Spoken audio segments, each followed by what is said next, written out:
we're getting closer. It was good, but there's still some areas that we can be better at, and some areas and things that we can do throughout the game to be better. I don't want to take anything away from our win because 4-0 against a good team is something to be proud of. But we can be better and do things harder and faster, and that to me is where we need to get to. Todd, you guys had reached over 30 shots on goal tonight for the first time in a while, first 2-game winning streak in a while. How much of that extra couple days of practice is just as simple as that, having a couple extra days off and having some extra practice time to correct what you guys needed to correct? There are lots of things that I think that factor into the season. And we had some time off. We were able to practice. I think we caught them at a good time based on their game last night, an emotional game against Chicago, and having to travel. But again, you don't want to. I don't want to. I guess the word isn't apologize or anything like that. But we've been in situations where you have some tough travel and you're more vulnerable. And I think we were able to take advantage of some of that. And you could see, I think, the confidence start to grow on the team, or at least on the bench tonight. We did some good things. We did some good things, and it's something to build off of. But we got to be better. You've expressed how confident you are with McElhinney in net, but how important was it to play a real clean game in front of him tonight, his first start of what should be a bunch? I don't know how important it was, because if we would have played a sloppy game, he might have been great. So you never know. The big thing was I think that 5-on-3 in the second period. That was a critical point of the game, and Curtis made probably 3 good saves for us. And I thought our killers out there, I think it was Tootin, McKenzie, and Letestu, did a great job. You look at who they had out on the ice. They had some pretty good players out on the ice, and you're always going to give up something on 5-on-3, and you got to decide what you're willing to give up. And I think what we gave up was good for us, and that's where you need Curtis to make the saves, and he made some saves.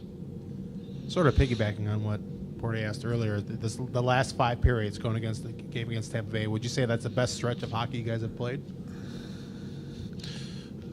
Well, it's probably pretty close. We had a 3-game winning streak where I think we were playing some decent hockey. But to me, we still have a lot of work ahead of us. We really do. It was good. It was a good step. But again, we got to be better, and we can be better. Touched on the 5-on-3, but you speak to your penalty kill, which percentage-wise has not always looked great this season, but just what it's been for you lately. I think we've talked last season, sometimes even power play, where you come out of a game and statistically you might be power play 0 for 3, 0 for 4, but you've generated some positive momentum, you've generated some shots, you've generated some opportunities, and it is a positive, even though it's somewhat of a negative, because you aren't 1 for 4 or 2 for 4. And I think our penalty kill recently has we had that stretch where I think we took 6 or 7 penalties, and then the next game in Boston we took 6 or 7 penalties, and I think we gave up 2 goals and 13 or 14 opportunities that the opponents had. When you come out of the game and you look at them, I thought we did a good job on the penalty kill.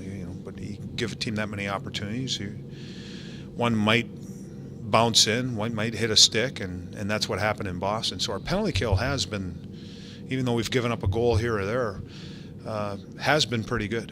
And I know statistically you look at it, and we're towards the bottom of the league, so you think it's a concern. But as coaches, when we review it and we go over it, we're doing some good things. But I think that the Johansson line had 6 points tonight. Are those, as a unit, is that a unit where maybe you look at the past and wondered when the potential was going to be fulfilled? Are they fulfilling it a little bit, at least recently? Recently, and you give them a tough. They're going against number 9's line tonight, so it's there's lots of things I think that you're looking for as a coach, and one of them was to check that line and not allow them to play in the offensive zone and opportunities, and you aren't going to completely shut those three down, but if you can limit them, and I thought they did that. Now you add to that, they were able to contribute offensively for us. That was a big plus for us tonight. How good was it to see Atkinson and Jenner get on the score sheet? It was great for, scoring 4 goals.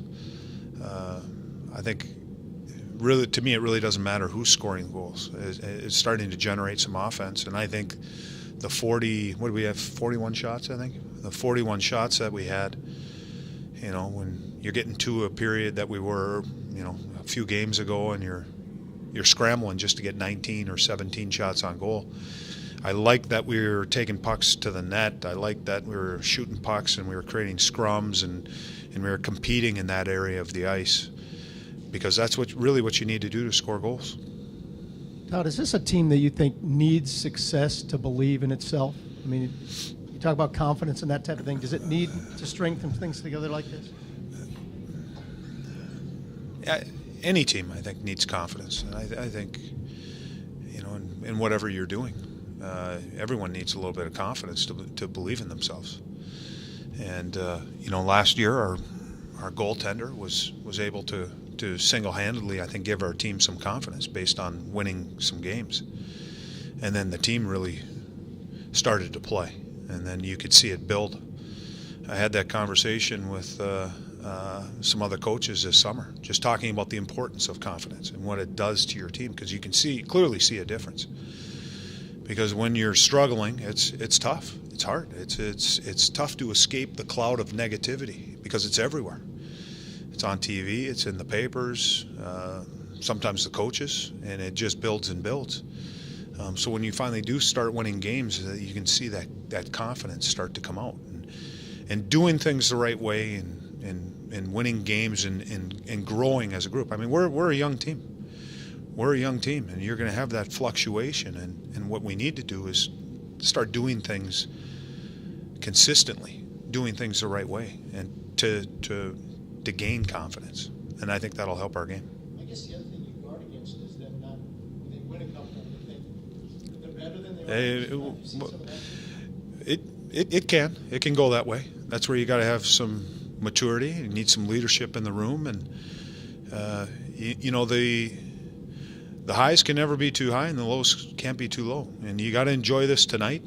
But when we come back tomorrow, our focus has to be on a good work day and getting ourselves better and getting ready for Monday's game in Pittsburgh.